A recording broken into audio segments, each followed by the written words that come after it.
జిల్లాలు, వివిధ రాష్ట్రాలు, వివిధ దేశాల నుంచి వచ్చే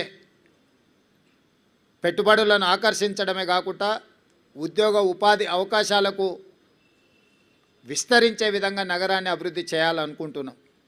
అందుకే రీజనల్ రింగ్ రోడ్ కావచ్చు, రేడియల్ రోడ్స్ కావచ్చు, మూసీ నది ప్రక్షాళన కావచ్చు, మెట్రో విస్తరణ కావచ్చు, గోదావరి కృష్ణా నది జలాలు ఈ మహానగరానికి తాగునీటి అవసరాలను తీర్చడానికి అవసరమైన ప్రణాళికలు కావచ్చు, హైదరాబాదు నగరాన్ని పట్టి పీడిస్తున్న ట్రాఫిక్ సమస్య కావచ్చు, ఎలివేటెడ్ కారిడార్లు కావచ్చు, ఫ్లైఓవర్ బ్రిడ్జులు కావచ్చు, అండర్ పాస్లు కావచ్చు, రైల్వే ఓవర్ బ్రిడ్జులు, రైల్వే అండర్ బ్రిడ్జులు కావచ్చు, గల్లీలలో ముఖ్యంగా చెత్త ఒక ప్రధాన సమస్యగా మారింది.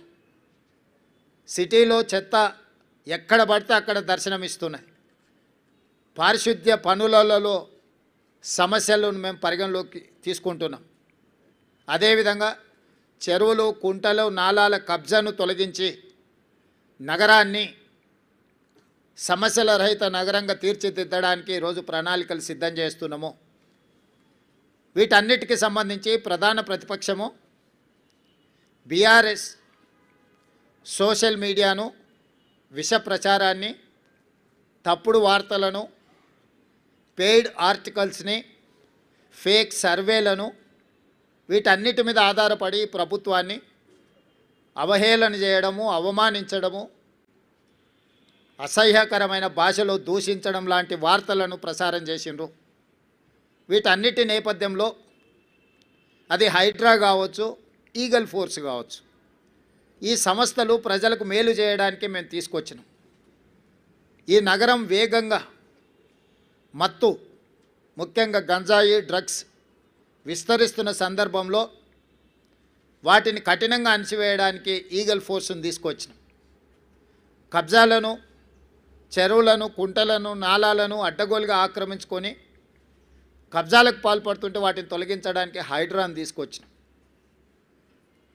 జిహెచ్ఎంసీ కావచ్చు, హెచ్ఎండిఏ కావచ్చు, మెట్రో వాటర్ వర్క్స్ కావచ్చు, మెట్రో రైల్ కావచ్చు, ఇలాంటి సంస్థలను అన్నిటిని కూడా సమన్వయం చేసుకొని ఈ నగరాన్ని ఒక మంచి నగరంగా తీర్చిదిద్దడానికి మేము చేస్తున్న ప్రయత్నాన్ని ప్రధాన ప్రతిపక్షము సహకరించకపోను ప్రతి సందర్భంలో అడ్డు తగిలే ప్రయత్నం చేసింది.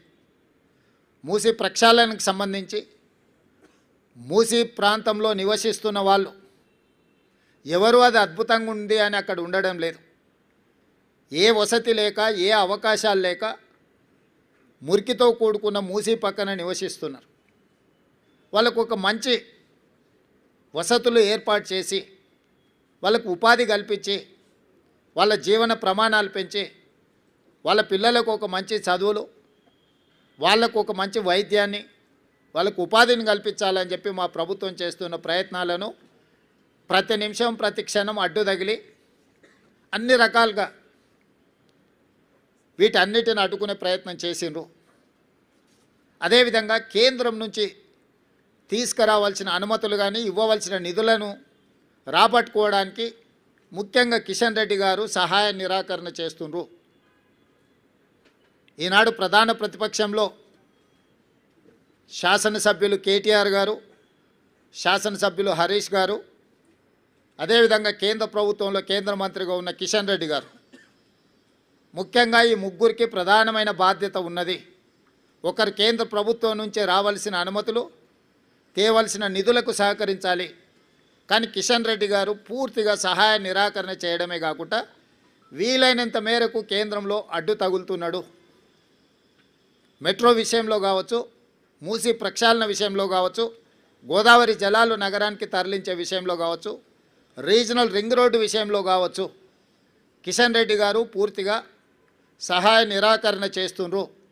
దీన్ని ప్రజలు గమనించడం వల్లనే పార్లమెంట్ ఎన్నికల్లో కిషన్ రెడ్డి గారికి 65,000 ఓట్లు ఇదే జూబ్లీ హిల్స్ అసెంబ్లీ నియోజకవర్గం నుంచి ఓట్లు వేయడం జరిగింది. ఈనాడు కిషన్ రెడ్డి అభ్యర్థిగా మారి ఎన్నికల ప్రచారం చేస్తే 17,000 ఓట్లు మాత్రమే వచ్చినాయి.